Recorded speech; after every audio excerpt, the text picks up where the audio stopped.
par Internet, on voit les maisons, sa propre maison, les vues du ciel. Je suis encore un peu frisqué.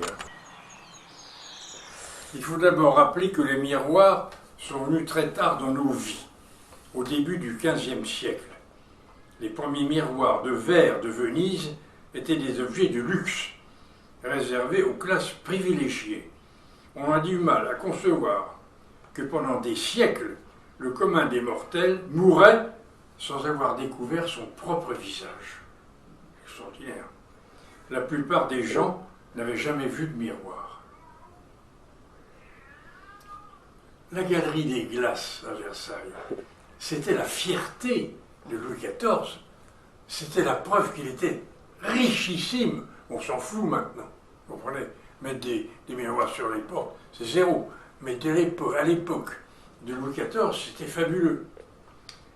C'était le cas d'un couple de paysans qui reçurent un jour la visite d'un riche voyageur. Ils le logèrent dans la meilleure pièce de la maison. Quand il fut parti le lendemain matin, le mari s'aperçut qu'il y avait laissé un petit sac. Il l'ouvrit et en sortit un objet brillant inconnu. Il fut bouleversé par ce qu'il y vit. Le visage de son propre père, mort depuis 10 ans.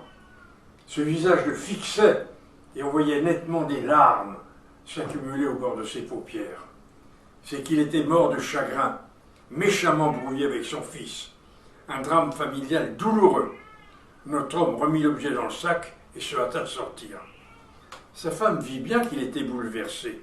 « Qu'est-ce que tu as ?» lui demanda-t-elle. Il se contenta de hausser les épaules et partit à son travail.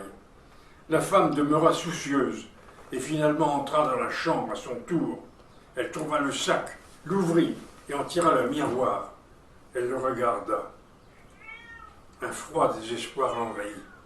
C'est bien ce que je craignais, pensa-t-elle. Il me trompe. Et en plus, elle est vieille et laide.